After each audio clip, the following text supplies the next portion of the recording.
Box truck business, YouTube. Let's get into it. Crazy day, man. I was just sitting here in the middle of my video and lady run by the van crying, screaming with her kid. And I'm like, what's going on? And then I thought about, I had just saw a little dog running around here. And people was like, whose dog is this? Like, probably 10 minutes before she came by. So I stopped the video and, yeah, let her know what was going on or whatnot. But the reason for my video today is I kind of want to, just go over the difference between starting a Sprinter van business as opposed to starting a box truck business. It's a lot of similarities and it's a lot of differences. And I know a lot of people are interested in getting into the transportation industry, but, they don't, or they're low on funds, or, they just don't know how to get started.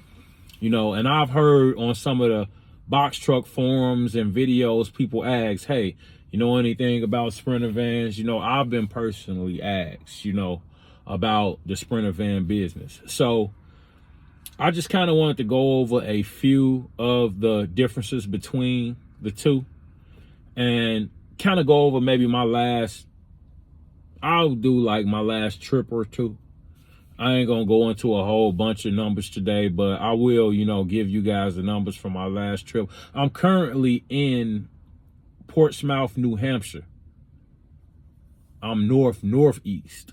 And honestly, this is an area that I've never been to. I try to stay out of this area as much as possible. When I was on my van search a couple years ago, I went to New Jersey to look at a Ford Transit 350 that I was going to finance. And I believe a 14-hour trip turned into a 17-hour trip, on top of all the tolls, on top of the condition of the van when I arrived, and just the seller's attitude. It was a dealership.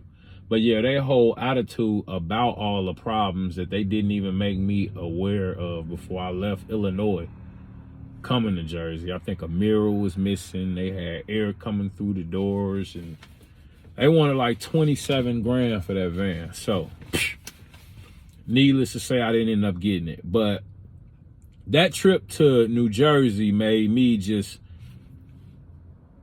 dislike that whole area in general, or this whole area in general. I'm a little above New York, but yep, I'm currently in Portsmouth, New Hampshire. I picked up a load yesterday in Grabille, Indiana, and I picked that up at 9 a.m., got out of there about 10 a.m. Just the total load time and everything, and the paperwork and all of that. And yeah, so I started heading down, got majority of the trip completed. I stopped maybe 2 hours shy of Portsmouth, took I believe like a 5-hour nap.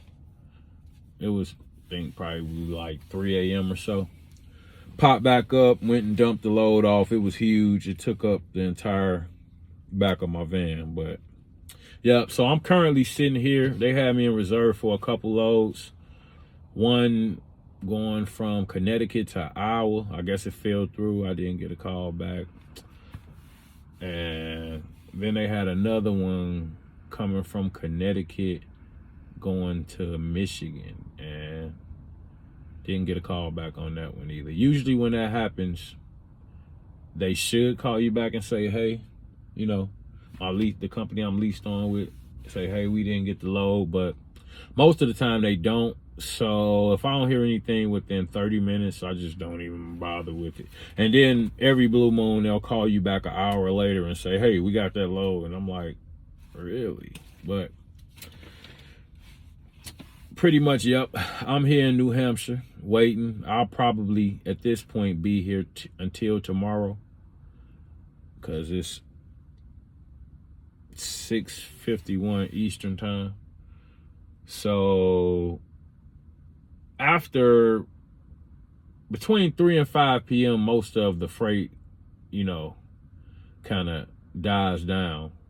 Well, for my company, the company I work for or am leased on to, it dies down between 3 and 5. So I'm not anticipating getting anything tonight. If I do, great. If I don't, then I'm tired anyway now. So it ain't a big deal. But yeah, this particular trip itself, it was 1,205 miles total from my home to Grabille, the pickup, and then from the pickup to Portsmouth. So pretty much it was 307 deadhead miles from my home to the pickup in Grabille, or people call it two different, I don't know. But yeah, to the pickup, and then another 898, I believe, loaded for a total of 1,205, and I was able to negotiate that for 1,250.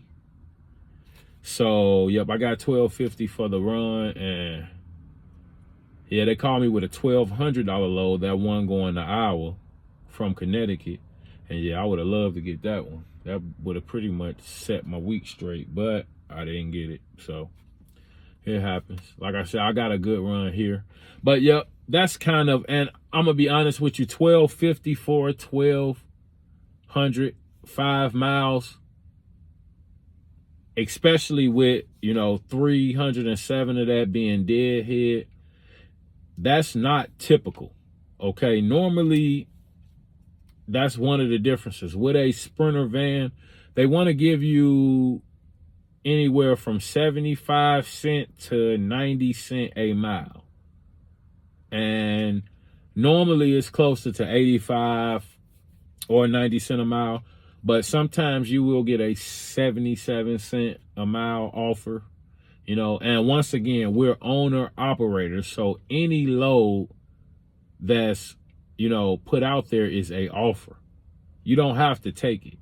And that's why I say the loads are negotiable, because by me not having to take it, for the right price, I will. So it's kind of a situation where it's on dispatch or the broker to decide, how they want to go about paying out for a load. But like I said, it's usually a lot more or a little more money in loads. You just gotta ask. So that's a whole another story. But yeah, I got 1,250 for 1,205 miles, and that was probably a total of like a 15-hour trip.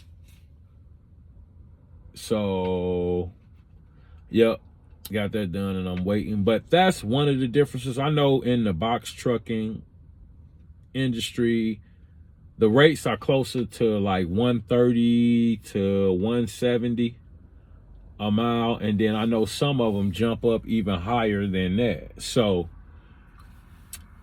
the box truck rates are totally different. The maintenance on a truck is a little different than the maintenance on a van, and most of the brokers and the dispatchers, they're aware of that, so they rate your rate per mile accordingly, depending on the vehicle that you're operating. So with that being said, yes, that's one of the differences. Your rate per mile with a Sprinter van, like I said, is between like 75 and 90 cents.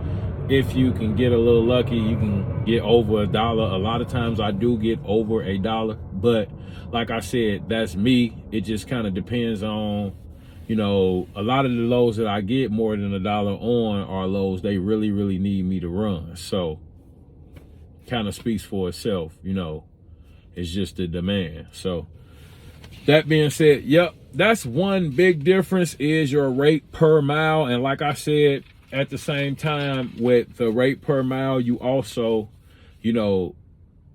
kind of factor in your maintenance. So that's why a box truck gets more than a Sprinter van. You shouldn't have as much maintenance on a Sprinter van as a, box truck. So Yeah, that's one of the differences is your rate per mile. Another is DOT regulations. Sprinter vans don't go by a hour of service because we are not DOT regulated. So when I started my trucking company, the Department of Transportation, the FMCSA, they called me and they were like, hey, we need to come inspect your truck. And I said, okay, but the problem with that is I have a Sprinter van, but you can come inspect it. And he was like, oh, you got a Sprinter van. Oh, okay. That's different. They don't come out and inspect the Sprinter vans. So you're not DOT regulated. You don't follow a hours of service. You technically can drive 24 hours of a day if your dispatch allows you to. So that's just kind of the difference on the DOT, the hours of service and the inspections. We don't follow the hours of service and we don't get inspections for the most part. Now, some people may have had their their DOT Sprinter inspected, but I haven't heard of anybody having to have an inspection. So, yep, rate per mile, DOT regulations. The next thing is probably going to be insurance costs. I just got a quote because my insurance here is coming up. I'm finishing my second year with Progressive. So, yep, I'm due to renew. And pretty much they quoted me about $1,000 a month at $1 million liability, 100,000 cargo.